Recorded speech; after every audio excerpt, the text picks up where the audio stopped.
말씀 속에서 우리에게 이끌어 가시는 하나님의 은혜를 함께 누리시는 시간이 되기를 원합니다. 저는 오늘부터 3월 한 달간 성경에 등장한 믿음에 관련된 주제를 가지고 어떤 말씀을 우리 가운데 허락하실지 같이 은혜를 나누기를 원합니다. 마태복음 8장 5절에서 13절까지의 말씀을 성경과 또 주어진 자막을 통해서 우리 같이 읽도록 하겠습니다. 마태복음 8장 5절에서 3절에서 이게 오늘 오타가 많네요. 마태복음 8장 5절부터입니다. 마태복음 8장 5절부터 읽으면 되겠습니다. 5절부터 13절까지의 말씀인데요. 제가 5절을 먼저 읽고 우리 성도님들이 6절을 나누어서 읽어주시면 되겠습니다. 제가 5절을 먼저 읽겠습니다. 예수께서 가버나움에 들어가셨을 때 한 백부장이 예수께 와서 도움을 청했습니다. 백부장이 말했습니다. 주여, 제 종이 중풍병으로 누워 몹시 괴로워하고 있습니다. 예수께서 그에게 말씀하셨습니다. 내가 가서 고쳐주겠다. 그러자 백부장이 대답했습니다. 주여, 저는 주를 제 집안에 모실 자격이 없습니다. 그저 말씀만 하십시오. 그러면 제 종이 나을 것입니다. 저도 위로는 상관이 있고 밑으로는 부하들이 있는 사람입니다. 제가 부하에게 가라 하면 가고 오라 하면 오며 하인에게 이것을 하라 하면 그것을 합니다. 예수께서 이 말을 듣고 놀랍게 여겨 따라온 사람들에게 말씀하셨습니다. 내가 진실로 너희에게 말한다. 이스라엘에서도 아직까지 이렇게 큰 믿음을 본 적이 없다. 내가 너희에게 말한다. 많은 사람들이 동쪽과 서쪽에서 모여들어 하늘나라에서 아브라함과 이삭과 야곱과 함께 앉을 것이다. 그러나 그 나라의 아들들은 바깥 어두운 곳으로 쫓겨나 거기서 슬피 울며 이를 갈 것이다. 13절은 같이 읽겠습니다. 그리고 예수께서는 백부장에게 말씀하셨습니다. 가거라, 네가 믿은 대로 될 것이다. 바로 그 시각에 그 종은 병이 나았습니다. 아멘. 기독교의 종교로서의 가장 큰 특징을 많은 사람들은 기독교는 사랑의 종교다 이야기합니다. 사랑의 종교가 맞습니다. 기독교의 가장 큰 가치는 사랑이지만 그 기독교를 사랑되게 하는 근본적인 핵심에는 무엇이 있는가? 그것은 믿음이지요. 신약 성경 전체를 통틀어 구원이라는 단어보다 사랑과 믿음이 더 많이 거론되는 이유가 바로 그것입니다. 기독교는 구원받을 수 있는 종교이지만 성경은 역설적으로 구원보다도 사랑과 믿음을 더 많이 강조하고 이야기하고 계십니다. 믿음이 없는 기독교를 생각할 수가 없고 믿음이 없는 기독교를 상상할 수가 없습니다. 사람들은 저마다 믿음의 크기를 서로 비교하고 재고 분량의 차이를 저울질하기도 합니다. 내가 내 자신을 향해서 말할 때는 늘 믿음이 적다고 이야기합니다. 어느 누구도 내 자신을 이야기할 때 나는 믿음이 큰 사람입니다. 이렇게 말하는 사람은 아직까지는 못 봤습니다. 아마 그렇게 얘기한다고 하면 교회에서 쫓겨날지도 모르겠습니다. 다른 사람을 볼 때에는 늘 그의 믿음이 커 보입니다. 그리고 그의 믿음이 대단해 보입니다. 믿음에는 여러 종류의 믿음이 있습니다. 내가 이보다 큰 믿음을 본 적이 없다 말씀하셨던 큰 믿음, 너희의 믿음이 그를 구원하였다 하였던 중풍병자의 친구들을 구원했던 친구들의 믿음, 믿음이 없이는 기쁘시게 할 수 없나니 하나님이 계신 것과 반드시 그가 자기를 찾는 자들에게 상 주시는 이심을 믿어야 한다고 말했던 하나님을 기쁘시게 했던 에녹의 믿음. 왜 의심하느냐 믿음이 적은 자들아, 왜 의심하느냐 하물며 너희일까 보냐 했던 풍랑 속에 예수님과 함께 있었으면서도 두려워하던 적은 믿음. 여러분은 어떤 믿음을 가지고 계십니까? 그리고 지금까지 어떤 믿음을 추구하며 살아오셨습니까? 그리고 내 믿음이 어떤 믿음인지 정확히 알고 계십니까? 나는 믿음이 큰 사람입니까? 아니면 믿음이 적은 사람입니까? 그래서 꾸중 듣는 사람입니까? 하나님이 기뻐하는 사람입니까? 오히려 믿음을 가졌지만 그 믿음 때문에 교회를 어렵게 하고 그 믿음 때문에 하나님을 근심하게 하는 그런 믿음을 갖고 계신 사람은 아닙니까? 또한 그 믿음으로 나는 오늘 무엇을 하고 있습니까? 나는 오늘을 어떻게 보내고 있습니까? 그 믿음이 나에게 어떤 것입니까? 저는 이번 한 달 동안 말씀 속에 등장한 믿음의 종류를 살펴봄으로써 저와 여러분의 우리 교회 공동체의 믿음을 점검하는 시간을 갖기를 원합니다.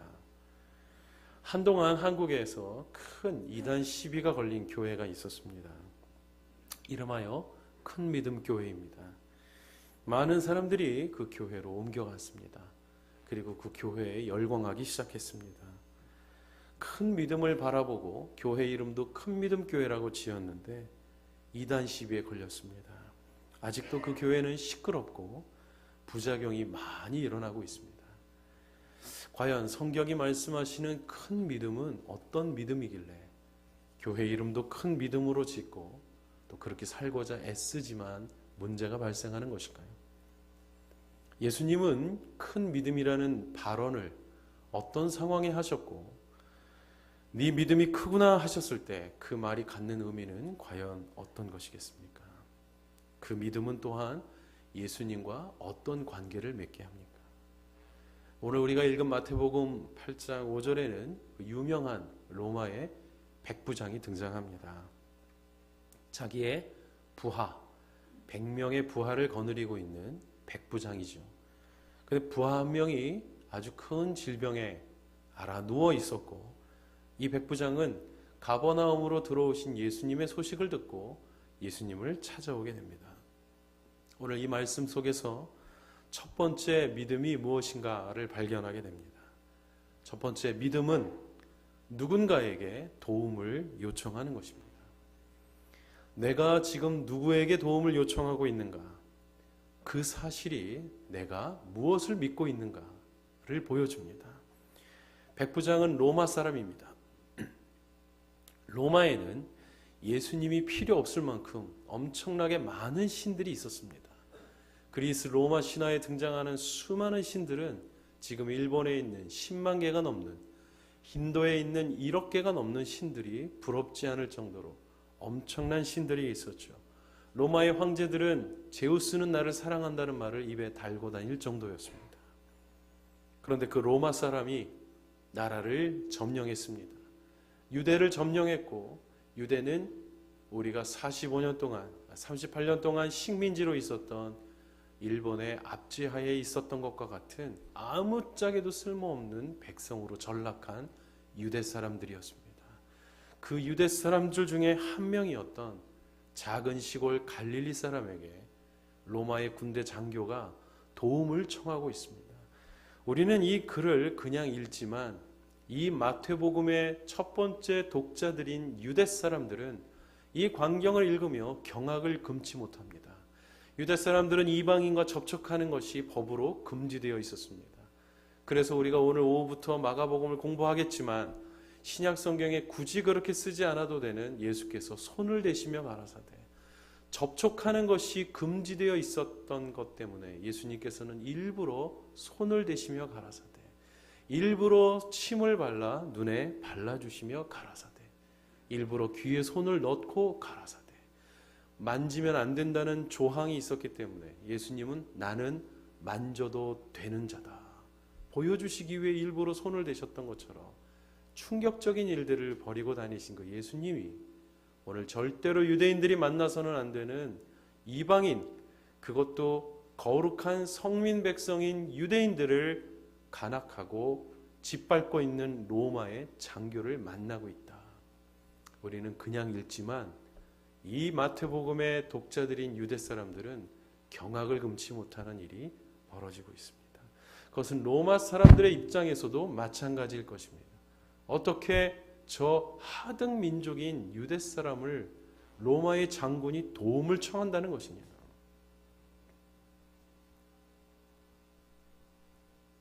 믿음은 바로 거기에서부터 시작합니다. 내가 지금 누구에게 도움을 청하고 있는가? 내가 지금 누구에게 전화를 하고 있는가? 그것이 나의 믿음을 보여줍니다.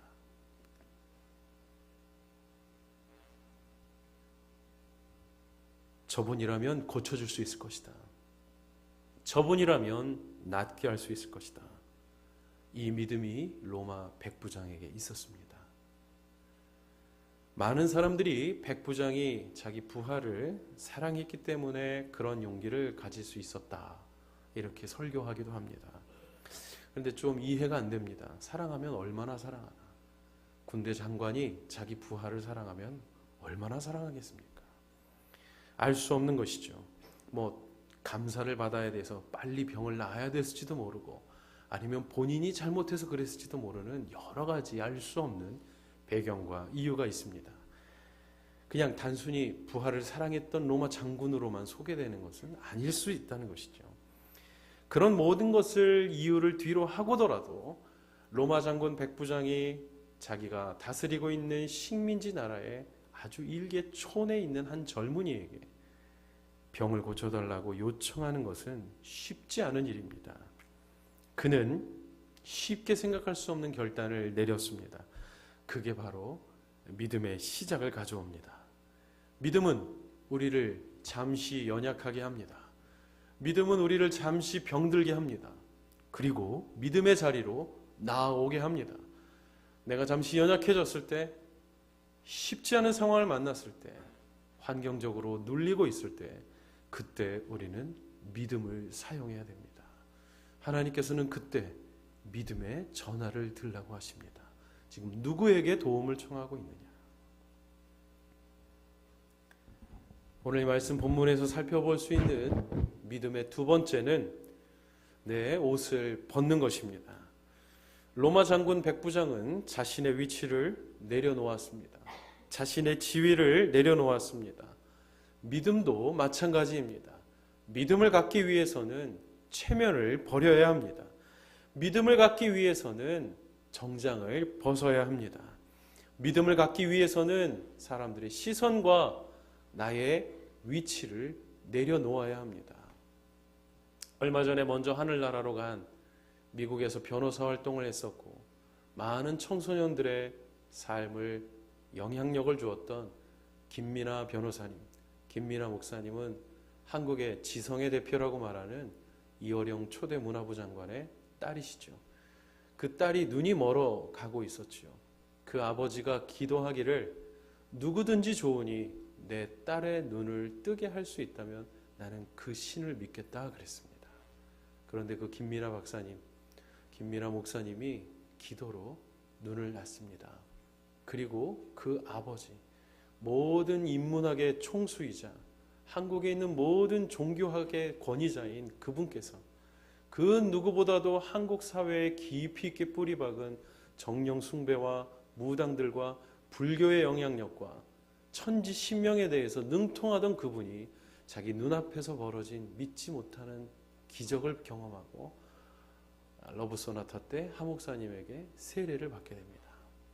한국에서 세례받으면 너무 많은 사람들의 이목이 집중되기 때문에 그분이 그 자리에서 자기의 모든 배웠던 수천 수만 권의 책들보다 더 위대한 자기 딸의 눈을 뜨게 해준 하나님을 받아들이게 됩니다. 그 따님이 돌아가셨고 암 때문에 돌아가셨죠. 그분의 일대기가 우리 위층 비전홀에 책장에 꽂혀 있습니다. 장례식에 박종길 목사님이 장례 예배를 인도하고 또 저희 교육자들이 함께 참석했었습니다. 이어령 교수님도 거기에 와 계셨죠. 그분이 딸 때문에 많이 울고 계셨지만 장례식이 끝난 뒤에는 여유 있는 웃음을 되찾으셨던 기억이 납니다. 믿음을 가졌기 때문이죠. 호떡 장사를 하면서 정장을 하고 나비 넥타이를 하고 보통 사이즈의 호떡보다 더 크게 팔아서 유명해져서 TV에 나온 분이 있었습니다. 그분은 원래 회사 사장님이셨죠. 한국이 IMF로 다 회사들이 문을 닫고 어려워지자 이분은 호떡을 팔기 시작했습니다. 그런데 나는 원래 CEO라는 사실을 잊지 않기 위해 정장에 나비 넥타이를 하고 호떡을 굽습니다. 그리고 넉넉하게 크게 만들어서 똑같은 가격에 팝니다. 방송국에서조차 그분을 취재 나올 수밖에 없도록 유명 인사가 되었습니다. 밤에 자는 아이들을 깨워서 새로 만든 호떡을 먹어보라고 계속 입에다 넣어줍니다. 한참 어려웠던 시절이었기 때문에 동료 회사의 친구들도 망했습니다. 그분들이 소문을 듣고 방송을 보고 역 앞에 와서 그분을 만납니다. 한참 어떻게 창업하냐, 어떻게 이걸 할 수 있냐, 몇 시에 일어나야 되냐, 이런 이야기를 주고받다가 이 호떡 사장님이 너도 해라. 내 옆에 가게를 내어라. 내가 도와줄게. 그런데 이 찾아왔던 다른 망한 사장님 부부는 차마 아직까지는 그걸 못하겠는지 그냥 돌아갑니다. 돌아가는 그분들을 바라보며 호떡 사장님이 이렇게 이야기한 게 아직도 기억에 납니다. 저 친구가 아직도 체면을 못 버렸어. 체면을 못 버렸어. 이야기합니다. 믿음을 가지기 위해서는 체면을 버려야 됩니다. 내가 할 수 있다는 체면을 버려야 됩니다. 내가 할 수 없다고, 내가 할 수 없다고, 내 힘으로는 내 딸의 눈을 뜨게 할 수 없다고 포기해야만 믿음이 찾아오는 것이죠. 우리 7절 말씀을 같이 한번 읽어보겠습니다. 7절 말씀 시작. 예수께서 그에게 말씀하셨습니다. 내가 가서 고쳐주겠다. 예수님은 직접 가실 필요가 없는 분이셨습니다. 그분은 말로 모든 것을 할 수 있는 분입니다. 그분은 직접 움직이지 않아도 모든 것을 주관하고 주장하시는 분이시죠. 그런데 체면을 뛰어넘어 체면을 버리고 식민지 백성에게 찾아와 겸손히 치유의 역사를 간구하는 로마의 백부장에게 감동하신 듯이 예수님은 내가 직접 가겠다 이야기합니다. 그렇게 이야기하셨던 바로 그때 8절 말씀에 이렇게 기록되어 있습니다. 8절 말씀도 같이 읽습니다. 그러자 백부장이 대답했습니다. 주여, 저는 주를 제 집안에 모실 자격이 없습니다. 그저 말씀만 하십시오. 그러면 제 종이 나을 것입니다. 지금까지 백부장이 찾아와 고쳐주십시오. 내 종을 낫게 해주십시오. 라고 부탁한 것만으로도 위대한 믿음입니다. 그러나 찾아오신 것에 대해서도 자기 종의 병을 낫게 해달라는 참 좋은 상관으로서의 그러한 발언에도 별 말씀을 안 하시던 주님께서 탄복하신 부분이 바로 이 부분이죠. 주님이 우리가 하는 모든 것에 그냥 잘한다 생각하십니다. 별 얘기 안 하십니다. 우리 특별 새벽기도 40일에 전신화상을 입은 지선자매의 고백을 기억하시죠. 그분은 별 말씀 안 하시는 분. 매일같이 잘한다고 도장 찍어주는 분이 아니시죠. 그러나 그분의 마음은 잘하고 있다, 수고하고 있다, 고맙다는 마음을 늘 갖고 계시는데 그분이 감동하여, 그분이 감탄하여 무언가 입 밖으로 쏟아내게 하는 바로 그 부분이 있다는 겁니다. 오늘 로마의 백부장이 바로 그 부분을 행합니다. 주여, 오시지 마십시오. 말씀만 하십시오. 그러면 낫겠습니다. 오지 마십시오. 주님, 말씀만 하십시오. 우리는 와서 직접 무엇을 해야만 믿겠다고 합니다. 내 눈앞에서 하라는 겁니다. 내 눈으로 직접 보기 전에는 못 믿겠다. 이것이 우리의 믿음이지요. 신앙생활도 말 그대로 믿고 따라간다 할 때의 신자와 앙자를 쓰지요. 그러나 확인하고 가는 게 아니라 믿고 가는 것이 바로 믿음 생활인 것처럼 주님이 확실하다면, 주님이 분명하다면 나는 가겠습니다. 오시지 않아도 됩니다. 빌립도 나다나엘에게 와서 보라 그랬습니다. 나를 믿어라. 와서 보라 그랬습니다. 예수님도 제자들에게 나를 따르라 그랬습니다. 베드로에게 나를 따르기 전에 너랑 나랑 같이 한 달 수입이 얼마인지 계산해보자 하지 않으셨습니다. 나를 따르라 그랬고 그들은 그물을 버려두고 따라갔습니다. 그게 믿음이었다는 것입니다. 오시지 않아도 됩니다. 그저 말씀만 하십시오. 예수님은 이 부분에서 감동하셨습니다. 내가 이보다 더 큰 믿음을 본 적이 없다. 이스라엘에서조차, 하나님을 알고 있다는 백성들에게서조차 내가 이만한 믿음을 본 적이 없다. 여기까지 넘어온 사람을 만난 적이 없었다. 늘 내가 가야만 믿었고, 늘 내가 보는 앞에서 눈을 떠줘야만 믿었었는데, 이제는 나를 오지 않아도 된다고 말하는 사람을 만나다니, 이게 주님이 내가 이보다 큰 믿음을 만난 적이 없다, 감동하신 부분입니다. 하나님의 백성으로 태어난 유대인도 아니고 예수님의 제자도 아니고 로마 사람이 어떻게 이런 믿음을 가질 수 있을까? 어떻게 이게 가능하단 말인가? 어떻게 이게 이루어질 수 있단 말인가? 9절 말씀을 같이 한번 읽어보겠습니다. 9절 말씀을 읽습니다. 시작. 저도 위로는 상관이 있고 밑으로는 부하들이 있는 사람입니다.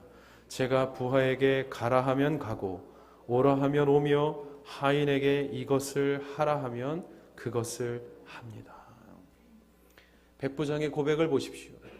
예수님께서 이보다 큰 믿음을 만난 적이 없다 했던 그 큰 믿음의 소유자의 그 큰 믿음을 가질 수 있었던 비결은 바로 9절입니다.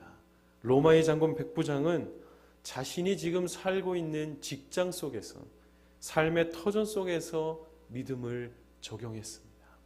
내가 군인으로 있는데 나도 위에 상관이 있고 나도 밑에 부하들이 있다. 상관이 나에게 가라 하면 나는 가야 되고, 내가 부하에게 오라고 하면 그들이 오더라. 믿음도 이와 같은 것이구나. 말씀만으로 역사가 가능하구나. 로마 장군 백부장은 성경 공부하지 못했을 겁니다. 그는 교육받지도 못했을 겁니다. 군인으로서 칼과 창을 쓰는 것만 배웠지 그는 믿음을 배운 적이 없었을 것입니다. 그러나 자기의 직업 속에서 믿음이 무엇인지를 깨달은 것이죠. 내가 지금 하고 있는 이 일이 믿음과 연결되어 있다는 것을 발견해낸 것입니다. 믿음은 내 삶 속에 있구나. 내 삶의 원리 속에서 역사하시는 것이 믿음이구나. 로마의 군인이 백부장으로서 믿음을 그렇게 이해했다면 그 이해를 바탕으로 주님께 나아가서, 주여, 생각해보니 내가 군인인데 내가 시키는 대로 내 부하들이 하고 나도 내 상관이 명령하는 대로 해야 되는 걸 보니 주님도 그렇게 하실 수 있을 것 같습니다. 말씀만 하십시오.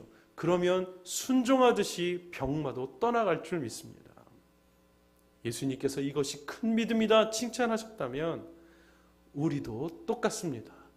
우리에게도 주신 일들이 있습니다. 우리에게도 허락하신 모든 일들이 있죠. 의사는 의사대로, 선생님은 선생님대로, 그리고 주부는 주부대로, 할머니는 할머니대로, 할아버지는 할아버지대로 그 주어진 환경 속에서 믿음을 깨달을 수 있다는 것입니다. 그리고 주님은 그것을 큰 믿음이다라고 말씀하신다는 거죠. 지금 내가 하고 있는 일이 믿음과 동떨어져 있는가? 내가 하고 있는 일이 믿음과 하나가 되어 있는가? 어느덧 힘은 다 떨어지고 일할 수 있는 나이는 지나 그저 손주를 보는 것 외에는 하루 종일 하는 일이 없으실 때 이것이 믿음과 무슨 관계가 있는가? 손주는 할머니의 품 안에서 평생 하나님의 은혜를 받을 기도의 탑을 쌓고 있고 기도의 덕을 쌓고 있는 줄을 믿음과 연결시킨다면 내가 이보다 큰 믿음을 본 적이 없다. 내가 이보다 큰 믿음을 발견한 적이 없다. 큰 믿음은 엄청난 일을 하는 게 아닙니다. 부끄러운 사실이지만 조영기 목사님이 법정에서 실형 선고를 받는 것을 보십시오. 그분이 엄청난 일을 하신 분입니다. 사람을 살리고 병을 낫게 하고 기적을 일으켰던 분이시죠.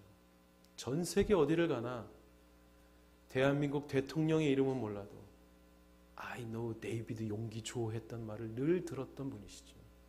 필리핀 산골짜기에 있는 사람조차도, 말레이시아 밀림 속에서 사역하는 성경 없는 목회자도 데이비드 용기 조를 만나봤냐? 네가 그분을 만나봤냐? 만나봤다 그러면 식단이 달라집니다. 엄청난 분이시죠. 큰 믿음의 소유자였었습니다. 그러나 지금은 어떻게 되었습니까? 여러분, 큰 믿음은 내 삶을 떠나 다른 데 가서 구하는 것이 아닙니다. 내가 교사이면 나도 배우고 가르치는 사람인데 주여 가르쳐 주십시오. 그러면 제가 배울 수 있겠습니다. 내가 이만한 믿음을 본 적이 없구나. 이보다 큰 믿음을 본 적이 없구나. 방언하고 유창하게 예언하고 통변하고 환상을 보는 것을 큰 믿음으로 알고 살아왔습니다. 그것도 귀하고 소중한 것이지만 그것을 쫓아가느라고 일상의 삶을 버렸던 적이 너무 많았습니다. 교회에 와서 사느라고 남편과 떨어져야만 했고 가정은 엉망진창이 되었던 적이 너무 많았다는 것입니다. 주님은 오늘 우리에게 백부장을 통해 이야기합니다. 지금 너의 삶 속에서 나를 어떻게 이해하고 있느냐? 네가 하고 있는 그 일 속에서 나를 발견하고 있느냐? 거기서 나한테 기도하고 있느냐? 내가 거기서 이보다 큰 믿음을 본 적이 없다. 고백하길 원한다.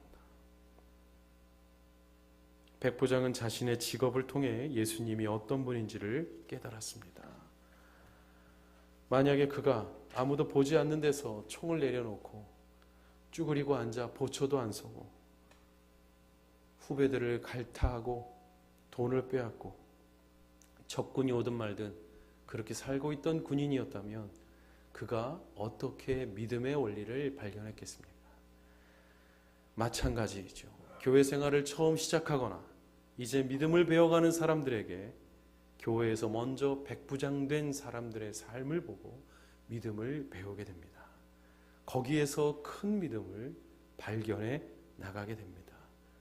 큰 믿음으로 가득 찬 교회는 전부 다 기적을 일으키는 사람들이 아닙니다. 큰 믿음으로 가득한 교회는 전부 다 방언하는 교회가 아닙니다. 방언하는 사람도 있고 방언하지 않는 사람도 있지만 전부 다 자신의 역할 속에서 예수님이 어떻게 역사하시는지를 발견하고 동행해 나가는 사람들의 모임이 큰 믿음의 교회인 것이죠. 그러나 이와는 반대로 사는 사람들이 있습니다. 11절, 12절 말씀 두 구절을 같이 읽겠습니다. 같이 읽습니다. 시작. 내가 너희에게 말한다.